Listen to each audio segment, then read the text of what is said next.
26th of June 1945 is recognized as one of the modern dates in modern history.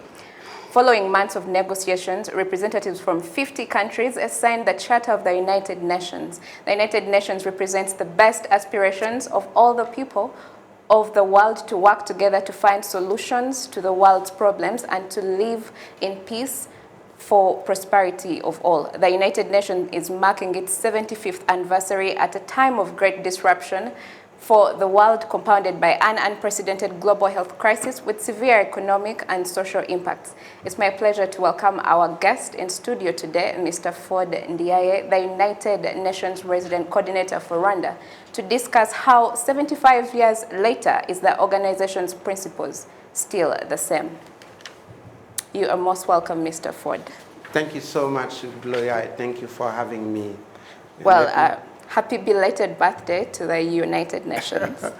Thank you. And really, let me take this opportunity to wish all the best to the people in Rwanda. Stay safe and well.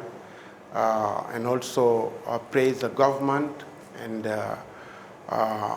members of this society for their important role in fighting COVID-19. Absolutely. So the UN marked its 75th anniversary in the middle of a global pandemic that has highlighted the flaws of the international system. How has this affected the process of reinvigorating multilateralism? Of course, when the pandemic hit, many countries have decided to increase protectionism, nationalism. But down the road, they have discovered that no one will be safe except everyone will be safe. And virus doesn't know about borders. And UN has been then considered as a unique body that could have all the required intersectoral and multi-approach that could help fight the pandemic.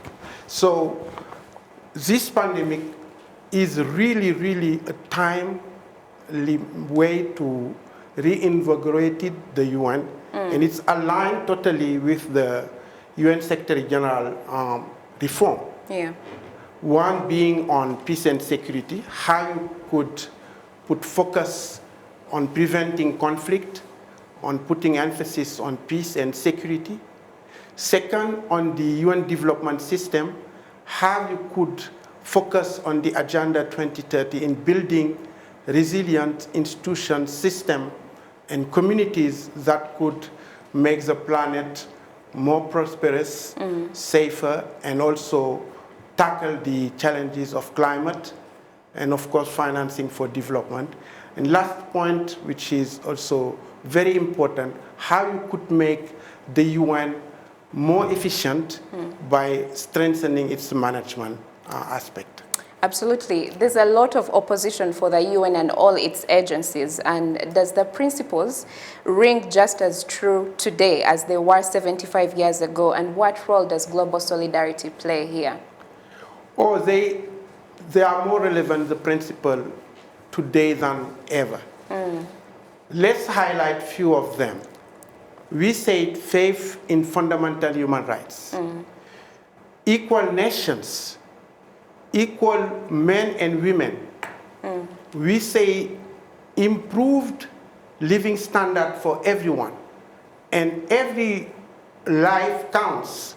And all these elements are more relevant than ever. So solidarity in that respect is what the Secretary General pushed for. For example, he launched a call for ceasefire to make sure that we have end of conflict. Like in Africa, they are saying silencing the guns. Second, he made sure that the global experience and development and research will trigger access to affordable, and all the people having access to affordable cure and vaccine. And he had this big conference to which he took part, and we have $8 billion US pledges to support the vaccine and other cure.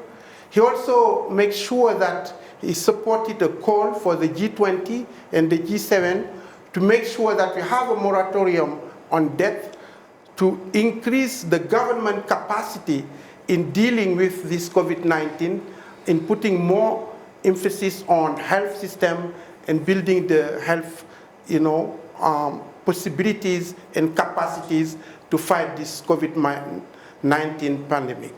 And solidarity is important because, as I mentioned earlier, it is important to understand that this pandemic will not be solved at country level. It will be solved globally. Therefore, it is important that countries come together in order to make sure that we are all safe, so that we fight against this pandemic, recover back better, greener, and continue building sustainable development. Mr. Fode, let's switch to security, like you mentioned. UN has been said to be complacent in taking timely and decisive measures to solve security issues across the globe. Do we see any change in this narrative in the next 75 years? In your opinion, what are these allegations based on? I think that when you say UN, it is important to unpack it. For the security, you have various bodies. And the primary responsibility for international peace and security is with the Security Council. And you know the Security Council, we have 15 members. 5 have what we call the veto.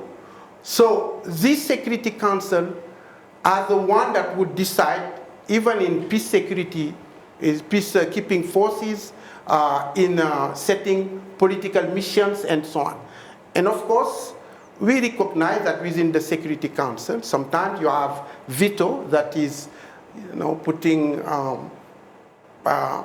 some difficulties in implementing some peace aspect. Second element that is important to know is that if you look at the 75 years of the UN, one thing that could not be denied is we did not have had a Third World War. Of course, UN cannot claim that it is only UN that did so, but no one could claim that UN did not play its role in doing so.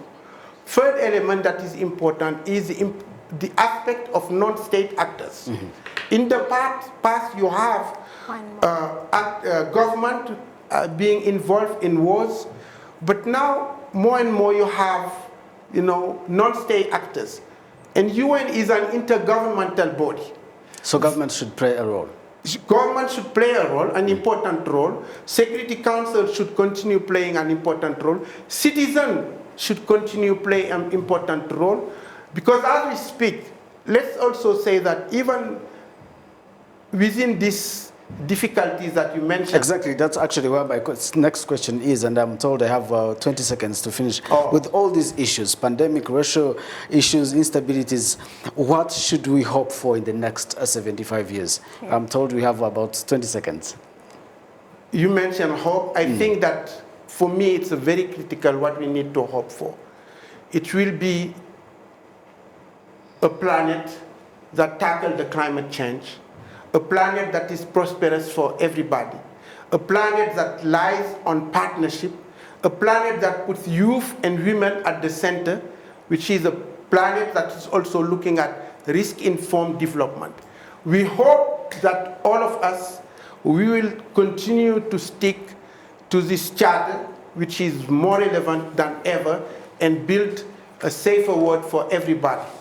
Mr. Fode Ndiaye, UN Resident Coordinator, thank you so much for your time. Thank you for having me. We appreciate you. Ijoro Rigiza. Rakoze.